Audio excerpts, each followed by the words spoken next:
Muy bien, Denis. Ya, Juancito, ¿Qué tal? listo. ¿Cómo estás? ¿Qué tal, ¿Que no, amigazo? que no quieres trabajar una hora más? No, los chicos ya me están corriendo ya. Ah, ya, qué, Profe, qué mucho malo que ya. son, ¿no? Sí, pues malos son. Y Ya cuando no les, llego me reclama. Y cuando les, ya estoy ahí me bota. Pucha, lo malo, malo. les está saliendo humo de la cabeza, no te preocupes. Ahorita, ahorita se relajan con una canción, Ah, ya, ya. Ponle, ponle, ponle. ¿no? Listo, nos vemos. Ya, muy bien, Chao. Denis. Hasta Ya, hasta luego, luego. gracias. Chao, jóvenes. Chao, profesor. Y de Chao, verdad profe. se van a relajar con una historia Sí, que, es profesor. pues, una historia que es muy bonita. Y en Argentina, pues, es una de sus símbolos, ¿no? Símbolo de la literatura gauchesca. Y de repente algunos de ustedes ya lo ha escuchado esto. A ver,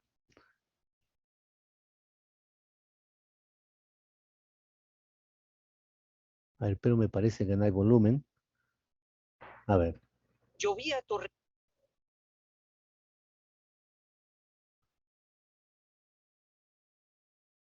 ahí ya les.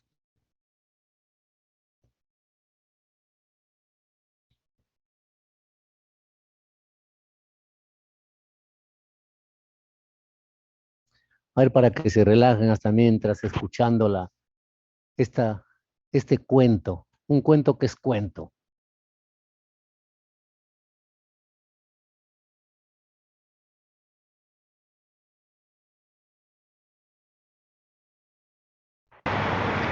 Llovía torrencialmente en la estancia del horcón. Como adornando el fogón estaba toíta la gente.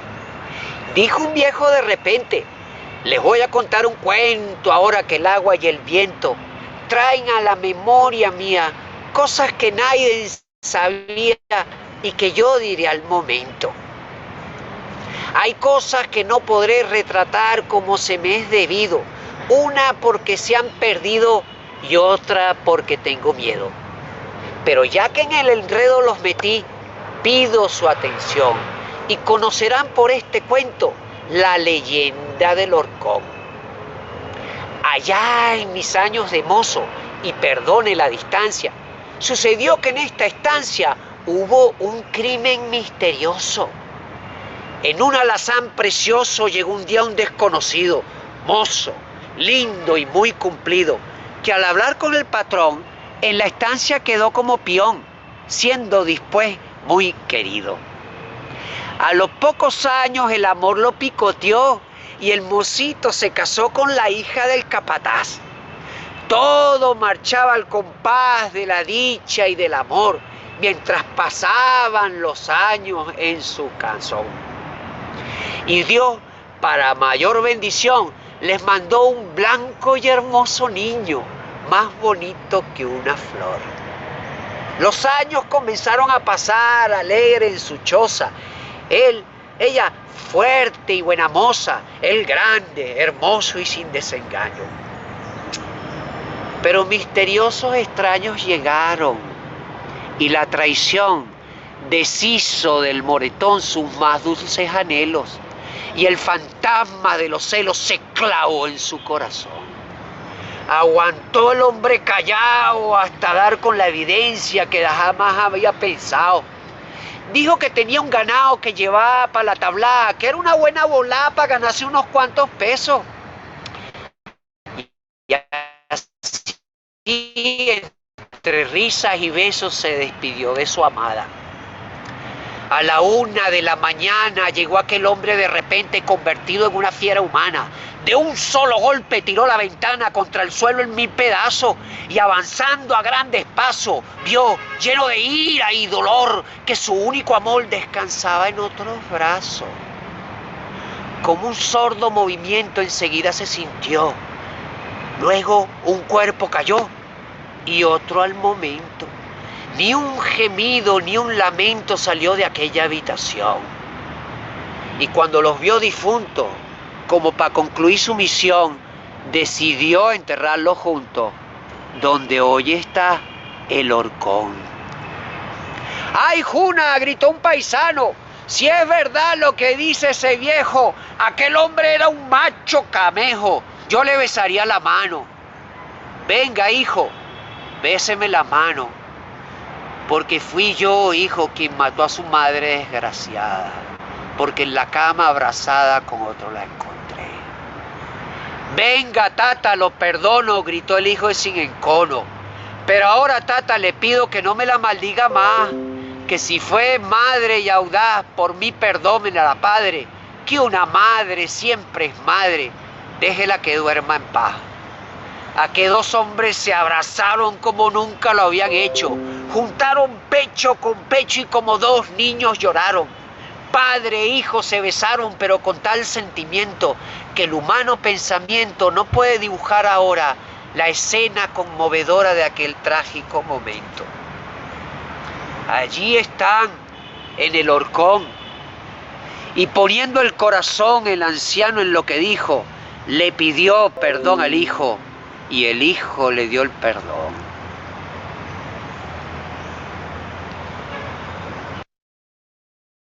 Esa es la poesía gauchesca. No sé si les haya gustado, pero es una historia tremenda allá en la Argentina, ¿no? La famosa leyenda del Horcón, porque, bueno, muchos dicen que ocurrió, ¿no? Fue cierto. Y es por eso que lo toman como un símbolo, ¿no? Pero lo que quiero rescatar de esto es cómo lo va construyendo este señor para que los sonidos vayan coincidiendo, de tal manera que al coincidir esos sonidos, la poesía sea agradable al oído, aparte de la historia, ¿no? Que es, por cierto, ¿no? Es llamativa. Los sonidos también lo sean, o sea, haya esa conjunción de belleza tanto en la historia como en el lenguaje. Y la historia tranquilo ha podido ser contada, ¿no? Así de manera como un relato, como un cuento, pero sin embargo ha querido hacerlo versificado a través de un poema. Entonces, cuando hablamos del poema, tenemos que hablar, dentro de su estructura, tenemos que hablar de la versificación. Y en la versificación se habla de dos tipos: versos de arte menor y versos de arte mayor. Los versos de arte menor son de 8 a menos. O sea, 8, 7, 6, 5, 4. Perdón, allá. Un ratito. Un mensaje acá. Ya. Listo. Bueno.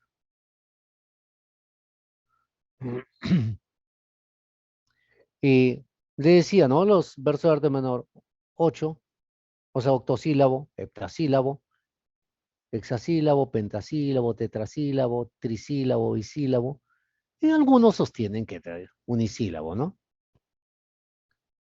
¿Y qué quiere decir eso, bisílabo, trisílabo? Que tiene 2 letras, que tiene 3 letras, así, hasta 8.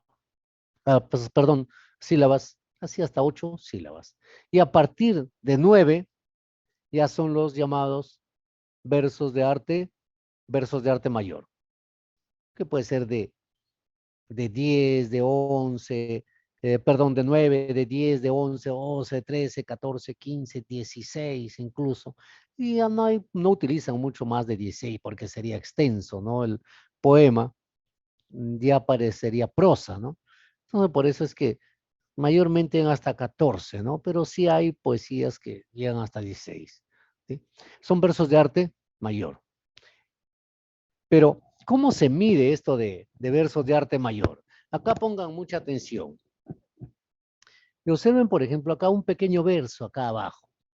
Menor que un grano de avena. La borrachera es una droga, como un drogadicto.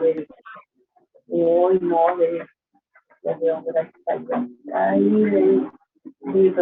tengo que ir a dejarlo y a traerlo. Si no se va a traer, usted decía, ya bien, porra. Bien. Miren, ¿Por qué acá ven que se pegan dos sílabas que comúnmente no se deben unir? Y acá las dos sílabas se mantienen separadas. A eso se le llama elementos de la métrica. Porque la poesía para estudiarlo tiene elementos. La métrica, la rima y sus recursos literarios que son las figuras. Que lo vamos a ver. Pero la métrica a su vez tiene sus elementos o tiene sus clases, sus tipos. O licencias métricas, como se le llama acá. Que son 4. Pero dos, ¿qué ocurre? Se producen, supongamos, esta es una palabra y esta es otra. Pero esta palabra termina en una vocal y esta palabra empieza en vocal. Entonces, al estar unidas dentro de un verso, estas dos, una termina en vocal, la otra empieza en vocal. ¿Qué pasa? Si es sin alefa, se unen estas dos vocales de distintas palabras para formar una sola sílaba. A eso se le llama sinalefa. Pero si es que no podemos unirlo y lo mantenemos separado, a eso se llama hiato. Repito entonces. La sinalefa y el hiato son licencias poéticas o métricas que se repiten, son licencias métricas que se producen entre dos palabras. Pero ahora es el problema. Y van a decir, bueno, ¿y cuándo utilizo sinalefa y cuándo utilizo hiato? Vamos al punto de vista gramatical, ¿cierto? Vamos al punto de vista gramatical. Por ejemplo, en la palabra pared, digo pared, 2 sílabas. Pero en pa, la A es átona y la tónica es la E, pared. ¿Cuál es la sílaba átona? La que lleva la menor fuerza de voz. ¿Cuál es la sílaba tónica? La que lleva mayor fuerza de voz. Entonces, esto tenemos que tener muy en cuenta en la métrica. Cuando una vocal es átona y cuando una vocal es tónica. Y notemos acá, menor que un grano de avena. ¿Qué pasa para que sea sinalefa? Si encontramos las dos vocales y suponemos que esta es una vocal átona y esta es una vocal átona. Por lo tanto, se juntan. Porque son dos vocales átonas. Pero ¿qué pasa si una vocal es átona y otra es tónica? Ahí me da la opción. Los puedo juntar o los puedo separar, indistintamente, ¿no? Eso ocurre, recuérdenlo bien. Otra vez, recalco. Si tengo una vocal átona en esta palabra y en esta palabra una vocal átona, obligatoriamente se juntan, sin alefa. Pero si tengo una átona y una tónica, o puede ser al revés, ahí puedo emplear sin alefa o hiato, cualquiera de los dos. Pero ¿cuándo ocurre el hiato? Y no puede ocurrir la sinalefa. Cuando esta vocal es tónica y esta vocal es tónica. Cuando las dos son tónicas, jamás se van a poder separar. A ver, muchachos, ¿me entendieron eso o no? A ver, ¿les escucho o ya se fueron? ¿Ah? Otra vez, profesor. ¿Otra vez? A ver. Miren, para que ocurra la sinalefa, ya les decía, las vocales son de palabra a palabra. Y por ejemplo, acá tengo una vocal átona más vocal átona. Esto siempre me va a dar sinalefa. O sea, siempre lo van a unir. Si hay una vocal átona más una vocal átona. Pero ¿qué pasa si tengo, por ejemplo, una vocal átona más una vocal tónica? Acá me da posibilidades. Acá me da las posibilidades. Yo puedo aplicar sinalefa o también puedo aplicar hiato. ¿Qué quiere decir? Los puedo juntar o los puedo separar. Depende, ¿no? O sea, como necesite. Ahí no hay problema. Pero ¿qué pasa si tengo vocal tónica más vocal tónica? Acá jamás puedo utilizar sinalefa. Acá siempre voy a utilizar hiato. O sea, siempre tengo que separarla. ¿Se dan cuenta? Por ejemplo, acá, miren lo que ha ocurrido. A ver, esto de acá, recuérdenlo siempre. Vocal átona más vocal átona, sinalefa. Vocal átona, vocal átona más vocal tónica. Esperen para buscar mi... ya se me fue. Vocal átona más tónica me puede dar sinalefa o hiato. Pero vocal tónica más vocal tónica siempre me va a dar hiato. ¿Correcto? Ténganlo en cuenta siempre como una tablita. Porque obsérvenlo acá, por ejemplo. Dice, declarar no es su hora. Vean estas dos palabras. Vean estas dos palabras. No, la O es tónica. Es, la E es tónica. Por lo tanto, acá jamás podemos pretender juntarlas, porque no se puede. Tónica más tónica. Pero acá miren, menor que, un, ¿cierto? Este que es átono. Y el un también es átono. Por lo tanto, son dos sonidos átonos, es una sinalefa. Acá también, ambos son átonos, porque el tónico está acá, a B, ¿sí? Entonces, dense cuenta que son dos átonos, por lo tanto, ahí hay sinalefa. Y por acá, hay dos más, dos licencias poéticas más.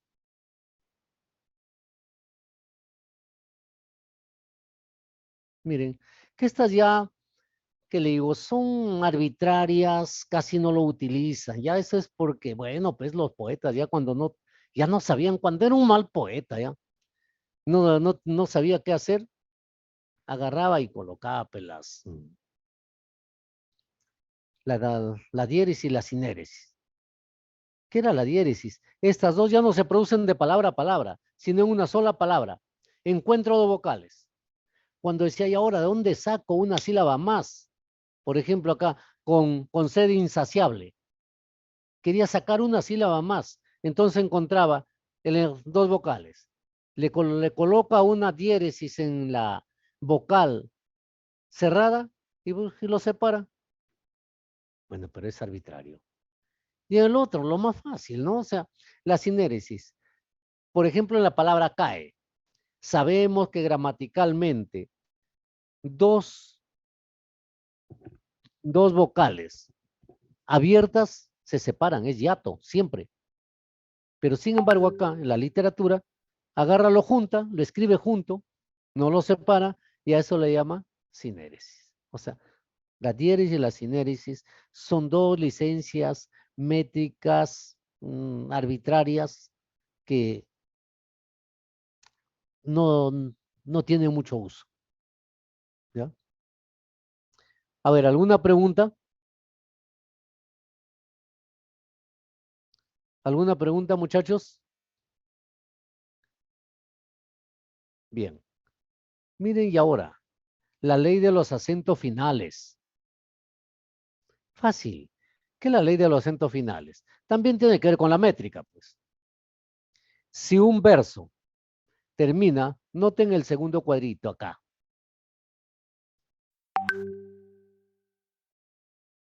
Ahí puntero ya. Noten el segundo cuadrito. ¿No? Oh puro sol repujado. Noten que la palabra última del verso es grave. Entonces, ¿a qué se refiere la ley de los acentos finales? Si un verso termina en palabra grave, sus sílabas métricas no sufren ninguna alteración. Quiere decir, miren, 1, 2, 3, 4, 5, 6, 7, 8. Ninguna alteración. 8 sílabas métricas, hay 8. Pero noten que acá, en el segundo, dice húmedas, y a la última palabra del verso es una esdrújula. ¿Y qué pasa cuando es esdrújula? Miren, tiene 9. 1, 2, 3, 4, 5, 6, 7, 8, 9. 9. Entonces, si es esdrújula la palabra, obligatoriamente le quito una sílaba métrica. Y me da 8. Pero aquí en el tercero, observen bien en el tercero, ¿qué es lo que ocurre? Solo 2 velas están. Están, miren, es una grave. ¿Qué pasa cuando es grave? Acá tiene 1, 2, 3, 4, 5, 6, 7. 7. Entonces, cuando es grave, se le agrega una sílaba métrica. ¿Qué quiere decir entonces eso? Que desde el punto de vista de la ley de los acentos finales, si un verso termina en aguda, se le aumenta una sílaba métrica. Si la palabra que termina el verso es grave, se mantiene el mismo número. Pero si la palabra en la cual termina el verso es esdrújula, se le resta una palabra. A ver, ¿me entendieron o casi nada? A ver, contésteme por favor, porque si no, pues... ¿Puede volver a explicar, profesor, por favor? Así, bien fácil de los acentos finales. Cuando el verso termina en una palabra aguda, ¿qué se hace? ¿Qué se hace? No, aguda. Se le suma uno. Se le suma uno. Cuando termina en grave, ¿qué pasa? Se queda tal y cual. Se mantiene tal y cual. Y cuando termina en esdrújula, Se le resta. se le resta uno. Correcto. Esa muchacha lo que es. Aguda, se le suma uno. Grave, se mantiene. Esdrújula, se le resta uno. A ver, ¿entendieron o no? Sí, profesor. Correcto. Esto es lo más, y miren, esto no le va a parecer tanto porque después esto lo vamos a ir estudiando y recordando constantemente ya en casos concretos. Por ejemplo, los versos de arte mayor en decasílabos que por ahí de repente no lo han entendido. ¿Qué va a pasar en la próxima semana? No, en la cuarta. Vamos a estudiar la Divina Comedia. Y ahí justo está en decasílabos eso, y lo van a entender bastante. Por eso esto se llama la teoría literaria, pero no. El estudio de la lírica. Y otro gran importante, ¿no? Le decía la rima. ¿Y qué es la rima? ¿Se han dado cuenta cuando el viejito este contaba su leyenda? Y que no es una leyenda, sino es un caso real. ¿Qué hacía? La confusión de sonidos, o sea, cuidaba de que los sonidos a final de verso sean iguales, ¿sí? A eso se le llama rima, a esa repetición de sonidos constantes, ¿no? Pero, ¿qué nos dice? A partir de dónde se da para que sea sonoro, pues, ¿no? A partir de la última vocal tónica. Observen qué ocurre, por ejemplo, acá. ¿Qué ocurre ahí, por ejemplo? Y dice, buscando mis amores iré por esos valles y riberas, no cogeré las flores ni temeré las fieras, y pasaré los fuertes y fronteras. Miren lo que está resaltado con colores. ¿Qué es lo que ocurre? ¿Sí? ¿Qué es lo que está ocurriendo? Es que ahí, a partir de ahí, o sea, de la última vocal acentuada, a partir de ahí tienen que ir repitiéndose los sonidos. Por ejemplo, amores, flores. ¿Se dan cuenta? Riberas, fieras. A partir de la última vocal acentuada, a partir de ahí se produce la igualdad, la consonancia, la concordancia de sonidos. Cuando ocurre esa consonancia o esa concordancia de sonidos, así como lo vemos en el ejemplo, a eso se le llama rima consonante. ¿Y por qué rima consonante? Porque los sonidos finales, si se han dado cuenta, son iguales tanto en las vocales como en las consonantes. Por eso se le llama rima consonante o rima perfecta. ¿Sí? Pero tenemos la otra, la rima asonante. Y observen lo que está marcado también. Porque a partir de la última vocal acentuada,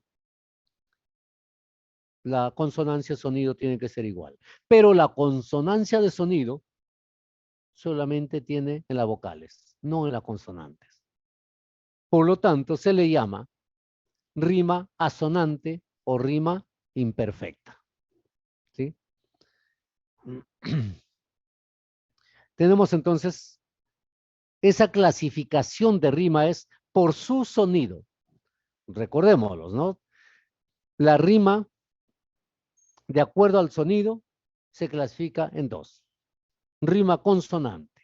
¿Cuándo rima consonante? Cuando al final del verso hay igualdad de sonidos a partir de la última vocal acentuada.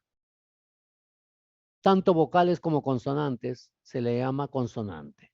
Pero si solamente riman las vocales, se le llama asonante. Son dos tipos entonces de rima. Pero, ¿qué vamos a ver? ¿Qué vamos a ver por acá, por ejemplo? Ahí. Y me dice que hay rima según su patrón.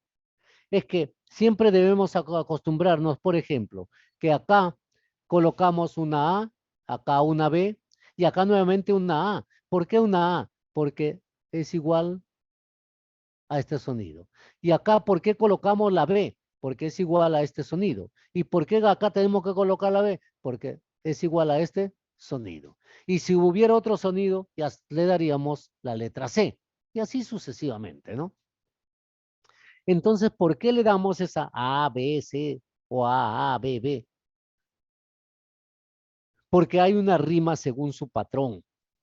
Para decir, el primero rima con el tercero, el segundo con el cuarto, el quinto con el séptimo y así. Pero eso le va dando una forma, un patrón. Y por lo tanto, esos tienen un nombre. ¿Qué pasa si nosotros agarramos y decimos A, B, A, B? A, B, A está cruzada. Entonces, la rima, según su patrón, se llama cruzada. Pero, ¿qué pasa, por ejemplo, si tenemos A, pero hoy tenemos B, B, A? Quiere decir que está abrazada, ¿no? Pero, ¿qué pasa si solamente alguno de ellos riman y hay versos sueltos que no tienen rima? A eso se le llama rima alterna. Y si todos se parecen igual, A, se le llama monorrima. Y si aparece A, B, B, ¿cómo se le llama eso? Se llama rima pareada. ¿Sí? A ver, ¿me entendieron eso que es más fácil ya, muchachos, o no? A ver, les escucho. Sí, profesor. Bien. Y como le digo, esto de acá lo vamos a seguir repitiendo durante todo el curso, ¿no? Y ahora sí, las figuras literarias. Mucho seguramente ustedes escuchan y dicen, alguien le dice, oye, no te hagas la loca, todo el mundo te ha visto. ¿Por qué lo niegas? Yo les hago una pregunta, en verdad. ¿Ustedes creen la posibilidad de que todo el mundo lo haya visto? ¿Ah? No, profe. Es imposible, ¿no? Es imposible. O por ejemplo, ustedes han palpado, ¿no?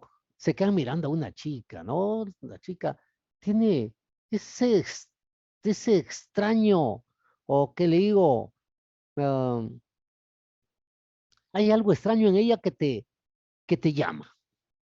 Tú te quedas mirándola, ¿no? Y dices, oye, pero esa chica tiene una mirada dulce. Y ¿Han escuchado eso que dicen, esa chica tiene una mirada dulce? O dicen, su voz es bien cálida. A ver, si analizamos, ¿la mirada puede ser dulce o no? ¿Qué dicen ustedes, muchachas y muchachos? No. ¿No? ¿No habrá miradas dulces? Sí, profe, sí hay. Y ahí, ¿cómo es la mirada dulce? A ver, ustedes que tienen experiencia en eso. ¿Cómo es una mirada dulce? Es una manera de expresar, bueno, cuando ves que alguien te mira de una manera tierna, se podría decir, pero Y, es, ya, y ¿cómo es la mirada tierna?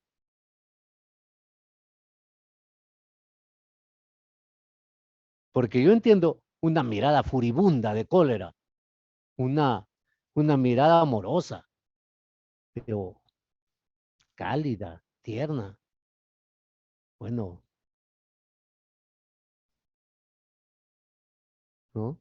Es difícil. O dicen, esa voz cálida.